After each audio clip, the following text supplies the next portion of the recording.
In today's episode of the podcast, I'm celebrating yet again another finished object, as well as a new cast on in the form of a pair of socks knit two at a time. And I want to bring back to your attention a work in progress that I set down a few months ago that I'm going to be bringing back out now that I've gotten some things off of my needles. So if that sounds like just your cup of tea, get comfortable and let's dive in.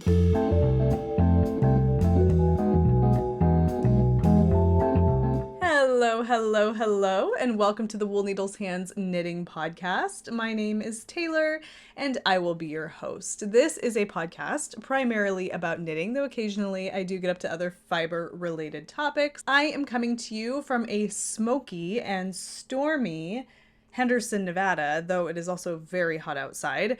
It is strange what we have going on right now. There are some kind of forest fires or brush fires happening to the east of town. Usually that comes from the west, but it's happening to the east of town. And it's also windy, so it's blowing all of this strange orange haze over the city. And I only say strange because it looks kind of strange outside. It's hazy and cloudy at the same time, but there's this warm kind of gold tone to everything because of the smoke. So it's just a strange day. It's hot, but it's cloudy and there's smoke in the air, so your throat kind of feels scratchy. It's just, I don't know, it's a whole day that we're having outside today. And it's a really good day for getting cozy in my office here and sharing some of my knits with you guys. And I am having tea today, piping hot tea, strange as that may seem. However, I do find that it is still cozy and rather refreshing, even though it's a hot beverage. But the reason I'm having tea today, so yesterday, my family and I, it's important to get out of the house when it gets really hot like this. It's important to get out of the house and find some things to do where you can be within in an air conditioned setting, but doing something that kind of just takes you out of the house, because you can really get cabin fever when it's so hot outside and so sunny all the time and you just don't want to be out in that kind of oppressive sunshine and heat. I got cabin fever! I've got it too! And so yesterday we decided we were going to take the kids to the Luxor downtown. It's a hotel on the Las Vegas Strip where they have the Titanic artifacts exhibit. It's kind of just like a walkthrough exhibit. It's really cool and very well done. And you can see lots of artifacts that were recovered from the wreck of the Titanic. It's something that I've done before. I want to say 10, 12 years ago. However, I wanted to take the kids because we recently started watching a lot of things about the Titanic, because for some strange reason, the Titanic has become really popular lately. I have always been kind of like a Titanic nut. Like, I love the history of the Titanic. I remember when the movie came out and watching that movie and falling in love with the story and these fictional people, but this real event that happened and how horrible. And you understand that. We all know the story of the Titanic, and it's alluring and fascinating. So the kids have been watching some of these documentary type videos with me on YouTube about the Titanic. So we were talking to them about it. We checked out some books from the library. The story is becoming very long, but long story short, we decided to take the kids to this exhibit so that they could see artifacts that were recovered from the wreck site. And there's lots of cool, I don't want to say interactive because it's not really interactive, but cool experiences within the exhibit that are fun. And so we took the kids. They had a great time. It's a really awesome exhibit. If you live in a city where they have a Titanic exhibit, I definitely suggest you go.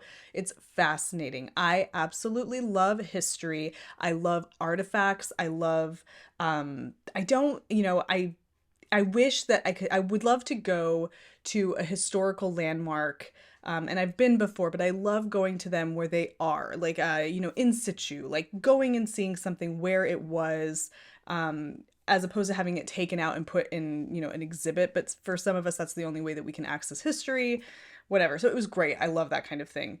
But when we were all finished, we went through the gift shop. You always exit out the gift shop. And I bought some tea. It's Irish breakfast tea. And it comes in this really awesome tea tin.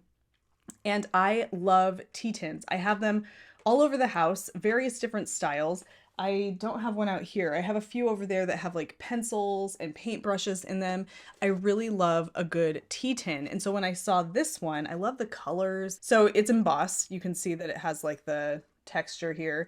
You can see the image of the RMS Titanic, Irish breakfast tea. It's a really awesome tea tin. I love the black and gold. So I'm excited about this. And a part of me was thinking that, like, if I get this tea tin, maybe down the road, it'll be like not worth something, but just kind of cool looking back. So I feel like tea tins, there's like a collectability to those. And whenever I find a place that has like a cool tea tin souvenir type thing, I'm always excited about that. Or vintage ones, antique ones, things like that. So excited about that. That is Irish breakfast tea. That is what is in my mug right now.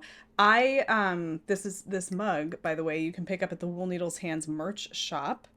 A little merch to help support your favorite knitting channel on YouTube. But this is my Irish breakfast tea. I like my black tea with milk and honey. The tea bag is no longer in there. Somebody mentioned in the comments or asked in the comments if my tea gets bitter if I leave my tea bag in it for the duration of the podcast, like I typically do. That tea that you're usually seeing me drink is actually chamomile, and I like to leave the tea bag in the entire time. I feel like the stronger the tea becomes as you drink it, the better it is. But for black tea, like English breakfast, Irish breakfast, something like that, you know, even like an oolong tea or Darjeeling, I don't leave the tea bag in there because I do think that it becomes bitter. So this is just Irish breakfast tea, milk, and honey, and it's delicious.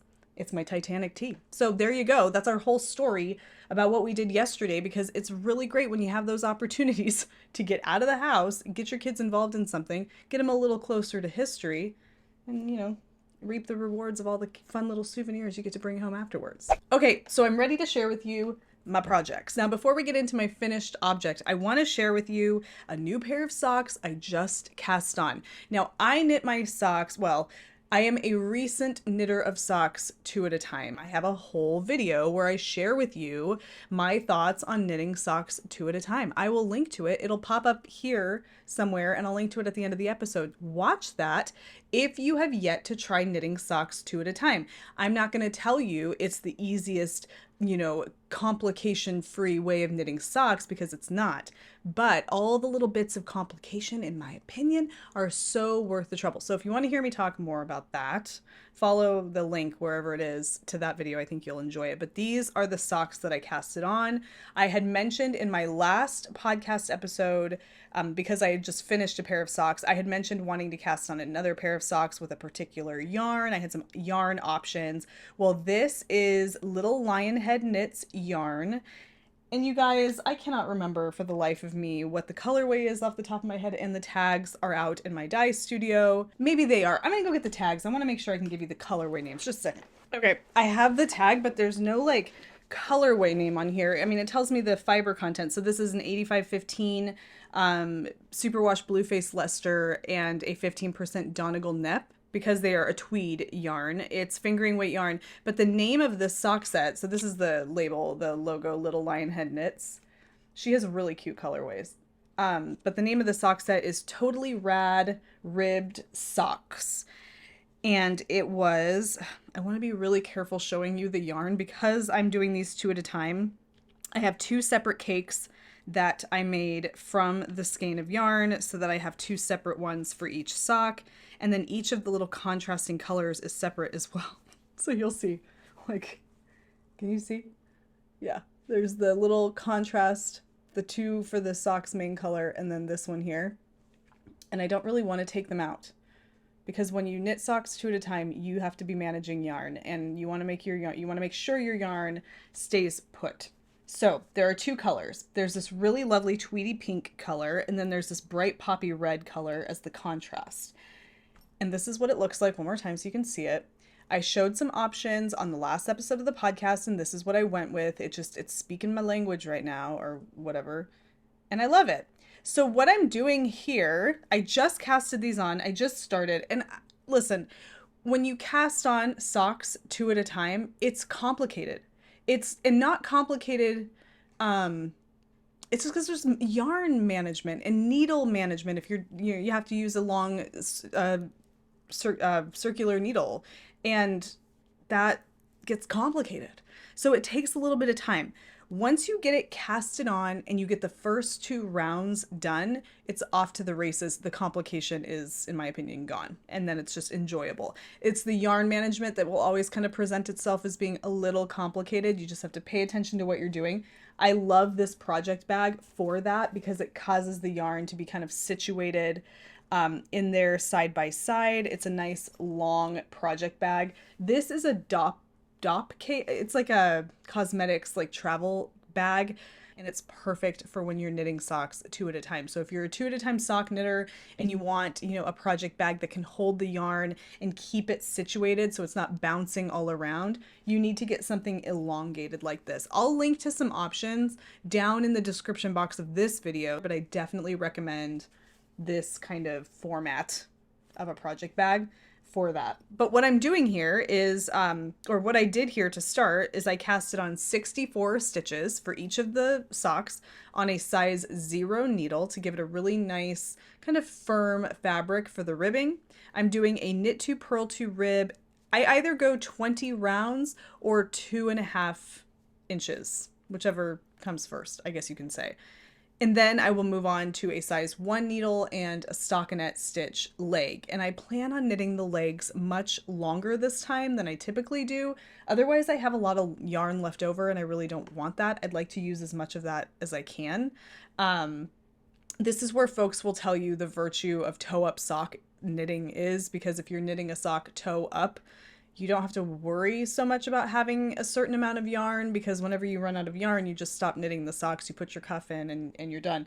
Here, you kind of have to have, be conscious of that, because if you use too much sock yarn or too much yarn for your sock leg, you may not have enough to complete your foot, but I think I'll be okay. I'll keep my eye on it, but that's my plan. I'm also adding some fun little like sporty stripes, which are the little red. I'm thinking I'm going to do, okay, so we have a red stripe here. I'm going to do the same weight of stripe in that main color, and then another red stripe, and then carry on for the rest of the cuff. And then I will do heels and toes in that poppy red color for a contrast. So there we go. We got socks. 2 at a time socks. Loving the colors here. Yarn management is going to be a little tricky because I'm using 2 different yarns. I definitely think I will be snipping off this contrasting color in between stripes because I just don't want to deal with the management. But again, having this situation with the yarn in here like this makes that a little bit more workable, because you just kind of turn the yarn, like this.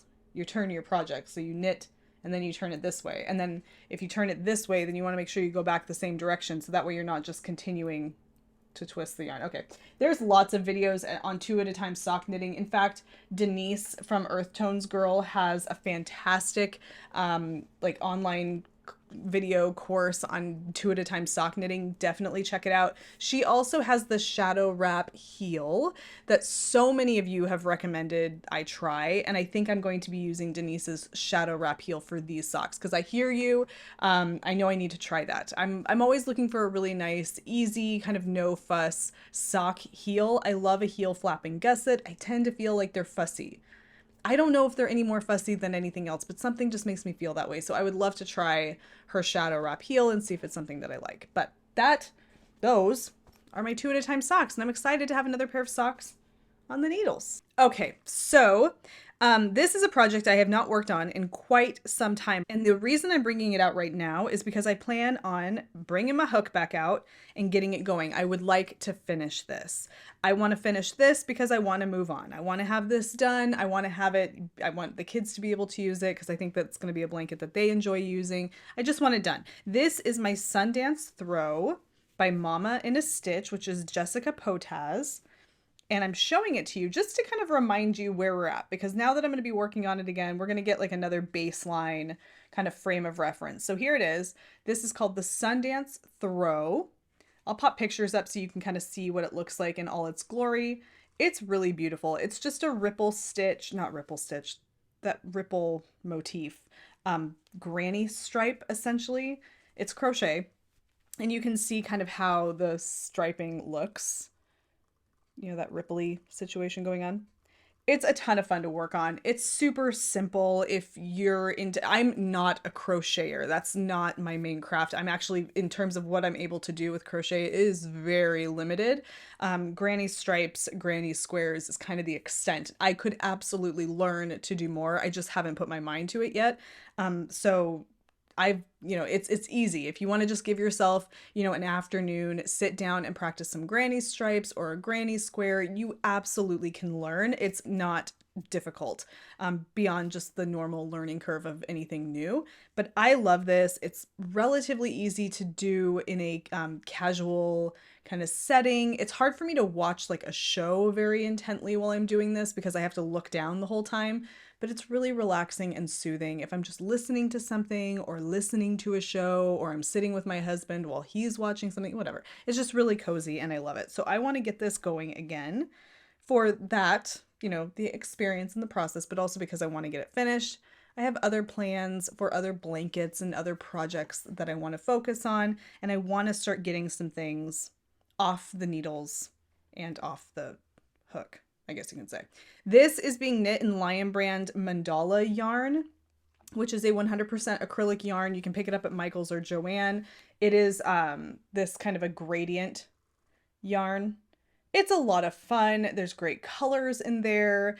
It is not just this one color. Hold on, I got others because it comes in a few different colors. I mean, honestly, like Mandala yarn comes in like several colors, but the colors for this blanket, the one that you see here and then these two. So you're not striping this yourself. It stripes on its own, which is beautiful because you don't have any ends to weave in. So you're getting this really gorgeous striping happening here, but you don't have any ends to weave in when you're all done because it's happening automatically because of the yarn. So this is the yarn, Lion Brand Mandala. It's nice. It is a DK weight yarn. It's, yeah, number 3 is a DK weight, right? Yeah, I don't know why that's, okay, I should know that. Okay, it's a DK weight yarn, guys. It's 100% acrylic, machine washable and dryable. This whole thing right here is 590 yards, and you need 2 of this one and then these 2 right here. And that's it. So that is lovely. But that is my Sundance Throw by Mama in a Stitch. Okay, now I know so many of you, well, I don't know if it's so many of you, but several of you have reached out to me asking, what about the tote that you're creating from the handles from your grandma's sewing tote? Like, is it finished? What's going on with that? And you guys, it is finally finished. Now behind me, down on the wall, right there, in that frame is my grandma's old sewing tote. I'll grab it so you can see it really quick. Now, the frame that I'm using here, this is kind of so this is not the way it's always going to stay, but it's just kind of my way of preserving this for the time being. So this is the old fabric that came from my grandma's sewing tote, and I will provide some pictures so you can see what the tote looked like before I kind of took it apart. So this is the fabric, and I removed from that fabric these handles. Now this tote bag was 90 years old, and my dad was saying it's close to 90 years old, but these handles came from that, and I wanted to repurpose the handles for the Something Old Something New make along that I hosted a little while ago. And I wanted to kind of improvise a knit bag attachment to take the place of this fabric that I removed because it was becoming pretty weak and not looking so great, and I wanted to replace it. So that's what I did with this. I'm gonna go hang this back up and we'll talk a little bit about that. Okay, so here it is, and I know I just showed it to you. Again, this bag is improvised. I don't have a pattern. I'm not going to write a pattern for it because I'm just not going to do that. It's just an improvised bag that I came up with by kind of sketching out what would be the dimensions that I would need based on the one that came from the handles, the original. And there it is. I have not blocked it or steamed it or anything like that yet. I just finished it. So I'm trying to kind of work it to get it in the shape that I want. But that's it. And I'm happy with it. I think that, what do I think? Okay, so if I had to criticize anything about this, I would say, and somebody else in the comment sections when I first started working on this, these like handles right here, hold on, pull that over. Okay, somebody had mentioned that the little flaps that I threaded through the handles, the slots on the handles, were not wide enough. Like this part wasn't wide enough. And I could see that, especially on this back side. I mean, they're the same width, but it's really easy to kind of stretch it over. And I think if I were to run this through some water to give it some, you know, to work it a little bit and block it and try not to soak the handles for very long, I would obviously try to soak it. I wonder if I should have blocked it. Okay. I probably should have blocked it before sewing it down over the handles, and I didn't think much about that. So what I will end up doing is just steaming it, because I don't want to put these handles in water. I don't know. And you know what? I don't know if I feel all that compelled to do that. I'm happy with it. I think that it looks just the way it ought to look. I mean, it's kind of slubby. It looks handmade. It looks cool. I think it looks great. You know, it fits the bill. It does the job, right? So, okay, here we go. It opens like this. It's a bag, okay? We all know how bags work. Oh, hello. Okay, so I guess it's not completely finished because look what I forgot to do. Oh my gosh, you guys. This might be triggering. Look what I forgot to do. What? Okay, whatever. For me sharing this with you, and for all intents and purposes, for the moment, it is finished. All right, so that is my Franken-tote, as somebody put it in the comments, who is also, or the comment over on Instagram, who is also in the process of doing something similar, which that is exactly what this is. My Franken-tote here, that is kind of a something new to go with my something old, that is the 90-year-old handles for my grandma's sewing bag. I love it, I really do. And it works. Like, look how well that opens. That was one of the concerns, is that it wouldn't open very well. And let's put something in it. These like mandala cakes in there. That looks looks obscene. That doesn't look good. I wouldn't put anything like oversized and ball shape in here because it's awkward. My phone, a camera battery. What else we got? Titanic tea. There we are. Woo-wee! That's working it out. But, okay, so it's stretching quite a lot. But this is bamboo yarn paired with cotton yarn. So I have two different yarns in here. All the different colors are various different colors of Lion Brand True Boo yarn paired with a recycled yarn from an old sweater that I actually have right here. I repurposed this yarn from an old thrifted sweater and I paired it with these little skeins of bamboo yarn. So it's like certainly holding up. Like I have no qualms about doing this. That's the test. This is science. That's actually probably what I should do, is dampen it and then weigh it down and let it kind of work its magic. But you guys, I'm loving it. And I think it's fine. I think it does the job. I'm happy with it. I think my grandma would get a kick out of it. You know, wherever she is, if she's looking down on me right now, she's probably thinking to herself, nice job. Nice job, Taylor. You did it justice. And what's great about this is these handles aren't going anywhere anytime soon. So if down the road I decide I want to do it again and maybe differently or better or whatever, I can. No big deal. But that is my tote bag with my grandma's handles. I will be using this. I'm not exactly sure how I'm going to use this, but sometimes when we go back and forth to my parents' place, if we stay the night for just the night, or if we get in the swimming pool or the spa or whatever, I take like a small change of clothes and some like cosmetics, you know, who knows? It's like a back and forth bag, a project bag. Yeah, I don't know. I'm happy with it. Tell me what you think. Let me know what you think. I think it's great. And I'm excited about it. That is all I have for you guys today. Thank you so much for joining me for this little bit of a podcast. I hope you guys are having a lovely day. And if you're catching this when it goes live, happy Sunday. I hope you have a beautiful week. This is always a joy to end my week sharing these things with you guys. So again, thank you so much. If you took value from this video or enjoyed yourself at all, don't forget to give it a thumbs up. Definitely subscribe and don't forget to click the bell icon so that you can be notified anytime I upload new content here on the channel, which is every Wednesday and every Sunday. Until I see you on Wednesday's episode of the Midweek Ramble, happy knitting, happy making, happy whatever it is that you're doing. Take care, be well, and I will see you soon. Bye.